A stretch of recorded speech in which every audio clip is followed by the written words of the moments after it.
I am sitting here with the legendary Keith Krach. We're at the American Society of Mechanical Engineers conference, and you're about to be honored. It's a pretty estimable award. Well, I don't know how I got it, but I think you do. it's a great honor. No, it's amazing. So it's the M. Eugene Merchant Manufacturing Award. And you've known past recipients, I think. I have. As a matter of fact, the first two recipients were mentors of mine. That's amazing. So one was Dr. Seiuemon Inaba, who was the CEO of Fujitsu FANUC, and I was at General Motors. We formed a joint venture called GMF Robotics, created the largest robotics company in the world, even to this day. Mm-hmm. And then the second winner was a guy named Don Peterson, and he was the CEO of Ford Motor Company. He also happened to be my uncle-in-law. That's incredible. And he was a great mentor for me. I became vice president of General Motors at 26, and he just taught me so many life lessons. And I remember telling him I was going to take off and leave Detroit. Most people thought I was nuts to leave General Motors. Back then it was the most powerful company, to go to Silicon Valley. He just said, follow your heart. And a great guy. Amazing. All honor to their names. Mentors are most important. Yeah, no doubt about it. I know you're a hell of a mentor. Hey, what does America mean to you? Well, I think in one word, I would say freedom. And I think that resonates with people around the world when they think of America. And, I've been blessed with the American dream. And, growing up in small town Ohio, where my mom was a school teacher, my dad had a 5-person machine shop on the good days and the tough days. It was just me and him, brother at age 12. And there's no other place in the world, I think, that creates the kind of opportunities for people, no matter their color, creed, whatever. Any other lessons out of small town Ohio in those days? Yeah, well, I think a lot. I learned a lot in the factory. My dad had a great sense of humor. Mm-hmm. I remember, I was welding at age 12 and working on these things called NC machines when I was 15. And it'd be these hot summer days. And I remember as we were leaving the factory, all sweaty, just pat me on the back and he goes, "Keith, we don't make a lot of money, but we sure have a lot of fun, don't we?" And I remember going down outside, we scrubbed the toilets. And I could hear from the other stall, he go, "Keith, we may not be able to solve all these, but we could try." I know your mom passed away. Yeah. Mama Krach passed away, and what did you learn from her? Oh, she was incredible. She was a force.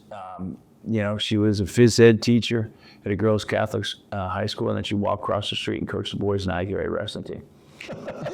Amazing. You could hear, when we played football, we'd be in the huddle, we could hear my mom from the stands go, "Keith, kill him." I made to take her away in a straitjacket now. Amazing. But she was amazing. I learned so many things from her. I mean, I think what she was famous for, she never held a grudge.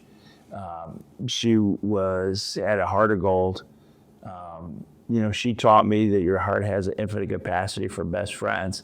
I remember we had a birthday party for a little bit at the end, and everybody went. We had everybody go around the room, say something about my mom. They kept saying, "Elder, you're my best friend. You're my best friend. You're my best friend." And she just goes, "And you're my best friend. You're my best friend." You go, "Mom, I could do it." So, your dad, I know he deserves a medal, but he never got one. Why? Why didn't he deserve a medal? Here's one of the things I learned from him.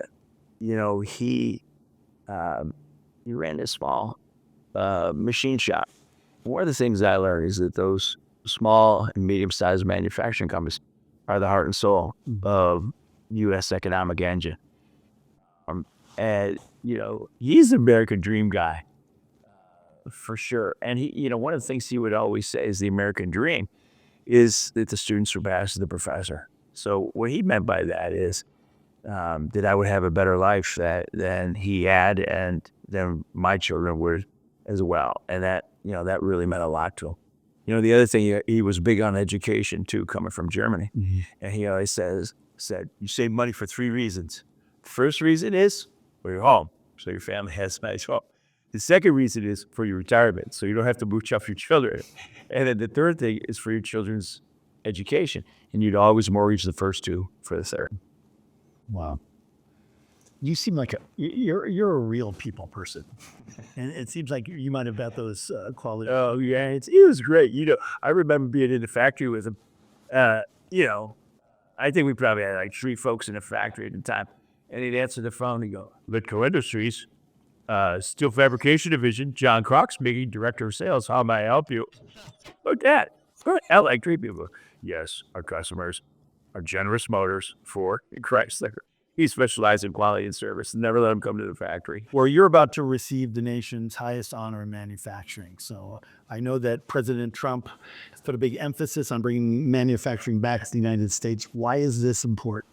Well, I mean, manufacturing is so key to national security. Manufacturing security is national security. All you have to do is think about World War II and why we won. We just out manufactured everybody else.